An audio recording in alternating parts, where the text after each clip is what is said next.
Oh, yes, it's bracket week, and let's talk pretenders or contenders with Gary Parrish and Matt Norlander, the host of the Eye on College Basketball podcast. I'm Chris Hassel. I'm just going to be teeing you up with some teams here. We're going to give you a team from kind of middling seed lines, beginning with the second seed line. And we picked Marquette here because Marquette is hot, Shaka Smart is hot.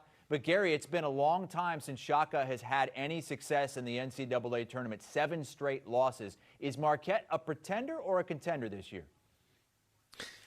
I think Marquette's a contender, while recognizing that the way you describe Shaka Smart's NCAA tournament track record, really since the Final Four trip at VCU, is accurate. I just think there's something different about this team. At some point, you got to focus on the present. And the present is these are the outright Big East champs, Big East tournament champs. They beat the favorite to win the Big East tournament, UConn, in the semifinals, and then rolled in the championship game. They've got a great point guard in Tyler Kolek, a great offense, top 10 in the country, thanks in part to Cam Jones as well. I'm a believer in this Marquette basketball team. I think they're a contender.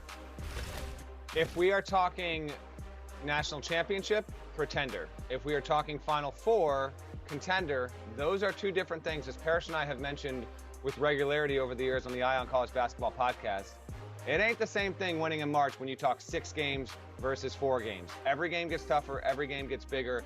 Shaka Smart, to his own admission, on Saturday night after they won the Big East tournament, what he told me in person 4 weeks ago when they lost their most recent loss at UConn, Marquette is undersized. It struggles with teams that have significant size that are bigger.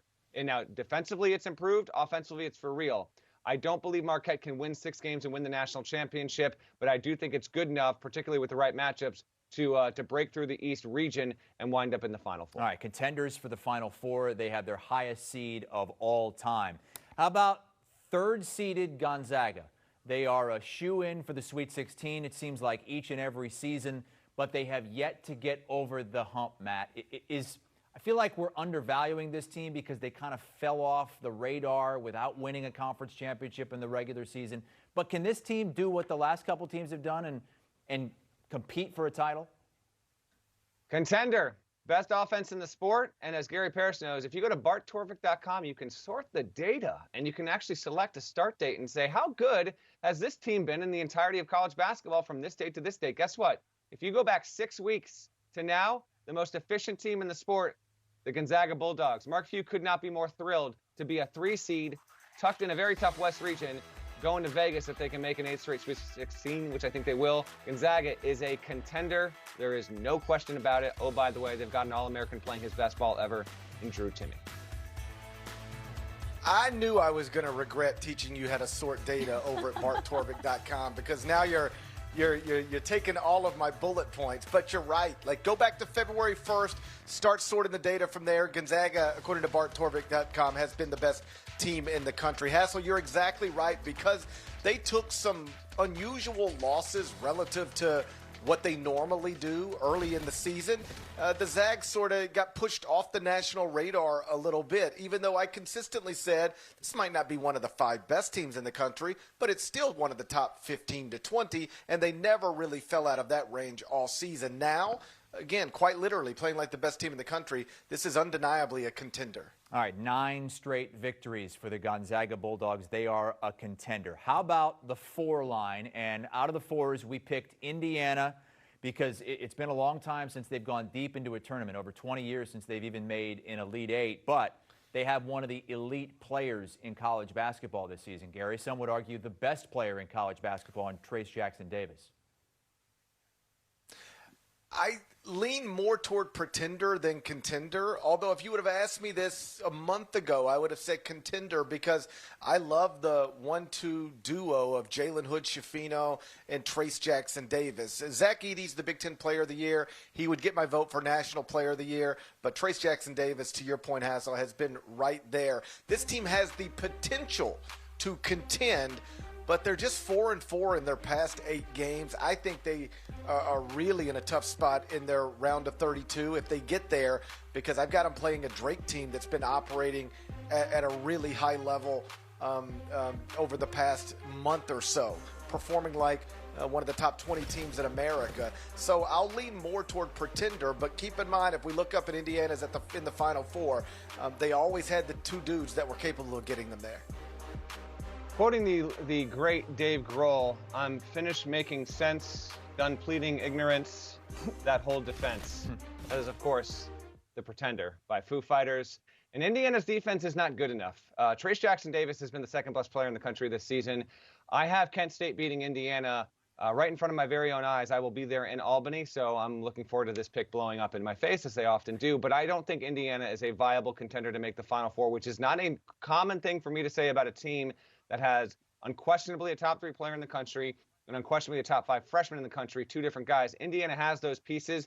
But if you look at what they have been over the past 4 weeks and really all season long, there have been some great highs, but there are some head scratchers there. I just don't think this is a dependable group to ask win even 3 games, let alone 4 or 5 to put them on that contender tier. Yeah, just haven't put it all together for a long stretch of games yet this season. They still have an opportunity, but you guys don't think it's going to happen. Pretender, one of you has them losing to a 13 seed in the first round, the other a 12 seed in the second round.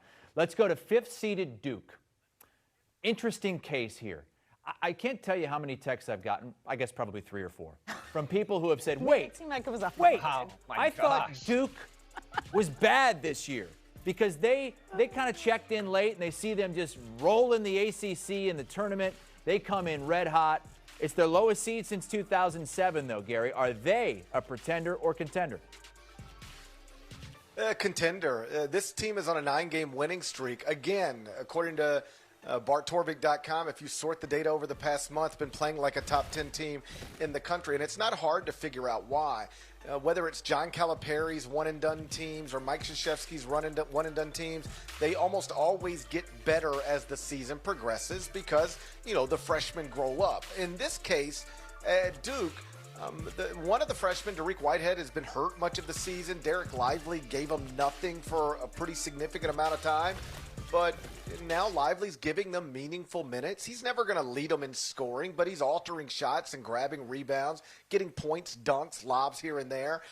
Whitehead is healthy again, and Kyle Filipowski's been terrific from the jump. Jeremy Roach, who was really the only meaningful returning player, missed time this season with an injury. He's now healthy, operating at a high level. I don't think Duke just lucked into an ACC tournament title. I think Duke might be, in this moment right now, the best team in the ACC. And if you're the best team in the ACC, even a down ACC, I think you're a contender to make the Final Four. I'm going to be contradictory here, guys, because one, I've got Duke losing to Oral Roberts, but that's, we're going to have some noise in the bracket, and Oral Roberts has the scoring, and it has the stuff to do it, and it's the hottest team entering the bracket. But again, I'm going to be wrong. So Duke will win that game, and Duke has the capability of making a run. It is a chic Final Four Elite Eight pick. It's a contender. I'm going to agree with Gary here. And also, to Hassel, to your point, though, I feel like we rarely get a year where Duke is looked at as this team that's like a bit plucky because of seeding and perception and reputation. That's what we have here. You're going to have a public that's probably going to want to pounce on Duke because they think it's better than the 5, or even if they think it is the 5 that it's capable of making a run. Duke actually might have a nice matchup with Purdue if we get there. So I will say contender. That said, I got Oral Roberts repeating what it did 2 years ago. By the way, Hassel, your dad was one of those text messages. I got to figure Noah, the producer of this segment, was one of those text messages. Like, who else is texting you? Who's hitting one of you the up guys. about you? One of the guys is an anchor at ESPN. Oh my God! It's like his 3 friends. And the other one's right here. Your 3 yeah, okay. friends. I can't tell you how many texts That, I've gotten. Noah, and your dad. 3. That's it. By the way, that prediction that Oral Roberts is going to beat Duke in the first round, but Duke is a contender, it reminds me of when we asked Pete Prisco for his bold predictions before last NFL season, and he said Kirk Cousins will lead the NFL in passing touchdowns. I don't think that's going to happen, but that's my bold prediction. Prisco just texted me before this hit, Hassel, so that's why I did that. All right, let's move on to the 6th line. We picked out Creighton here. Interesting case. Matt, this was a team that was in the top 10. They've had a couple different stretches where they've looked elite, and they've had other stretches where they don't even look like a tournament team. Can they make a run here? Contender. I have Creighton going to the Final Four, and the reason why is because Creighton, although it is not a deep team, has everything that you would want out of a team that can make the Final Four. It's got size, it's got athleticism, It's got shooting. It's got defense. Ryan Kalkbrenner is the Big East Defensive Player of the Year and is a true vital anchor down low. Ryan Nembhard, high-level point guard. Baylor Shireman can score from outside, from the mid-range, from close. He's got really good size. Arthur Kaluma does a little bit of everything. And Trey Alexander is a guy that a few NBA people have told me think will actually wind up making the league. So they have everything there. They don't have a lot of depth. The two-day turnaround I'd be a little bit concerned on. But if you're looking for one of the better value plays to make a run that's not super, super trendy, then I would go with Creighton. And admittedly, like, it is a long shot, but I'm just thinking that maybe we get one of these Final Four teams that breaks through, that isn't on the 1, 2, or 3 line, because we've had a season that's obviously had a little bit of chaos to it. So Blue Jays are my pick. We're a preseason top 10 team, just as a reminder. I do not have Creighton in the Final Four, but I do have Creighton in the Elite Eight as a 6 seed. That's a really good team that is a contender. Norlander mentioned Ryan Kalkbrenner, leading scorer, best defensive player on the team. He got mononucleosis back in December and ended up missing 3 games. Creighton lost all 3 of them. They endured a 6-game losing streak, which messed up their conference record, knocked them off the national radar.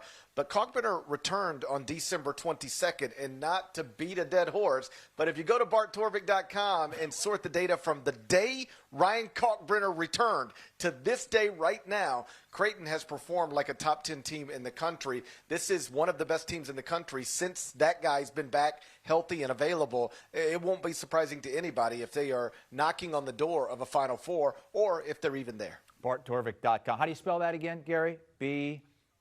It starts with a B, and it's got a couple T's in there, and then a K at the end, I think. Their podcast. Yeah, well, I mean, it's kind of hard to hear how it's spelled. Hassel.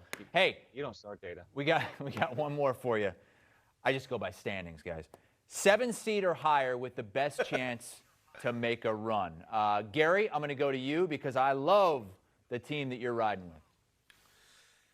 I'm going with Drake. As everybody knows, first school to ever be named after a hip-hop star. They are your conference Drizzy champions, University. conference tournament champions. That's exactly right, Drizzy. I look forward to 21 Savage University someday, but for now, we're stuck with Drake University. Tucker DeVries is a terrific player. His father is the coach. This is a team that I think is going to be able to get past Miami in the opening round of the NCAA tournament, in part because Miami has got some injury issues that it's dealing with. And so I mentioned earlier that I can see Drake getting past Indiana in the round of 32 as well. If you're looking for a double-digit seed, or in this case 7 seed or higher, that can make the Sweet 16, you can do a lot of worse than going with this Drake team that's won a lot of games so far this season. I will go with Arkansas because it has 2 lottery picks. It has made the Elite Eight in back-to-back seasons, and the defense is good enough, and Kansas is in a really tough region there. I will go with the Hogs based on the coaching and the talent. But again, you're asking for a 7 seed or worse. Among that, Arkansas would be my number 1. FAU is another one to look at. There's actually, and I agree with GP, I thought it was the first school named after a bit on Seinfeld, but I must have had that wrong. Hassel, you might have to break that down. Gotta love the Drake. I'm going with Fat Joe Drake. University, by the way. Fat Joe University out of the Big 12. I think they're going to make some waves this year. Gary Parrish, Matt Norlander with us here, making picks on contenders or pretenders in the big dance. Be sure to download the March Madness Live app. You can stream every game from your phone, tablet, or computer. And join our bracket games on cbssports.com/bracket or on the CBS Sports app. That's where most of us do it. I think that's the easiest way to go about things. You can even join our bracket pool at CBS Sports HQ. And the Ion College Basketball Podcast, all things barttorvik.com. I don't really know. That's where you sort. But this is, I will say, their podcast is my current Bible. Oh, it's great. It's amazing. And they are the funniest people. Gee, thanks. Do you want a sports network that delivers everything that matters about the game? The highlights, the picks, the instant analysis, no yelling, no fake debates, no politics. Hit the subscribe button and never miss a moment.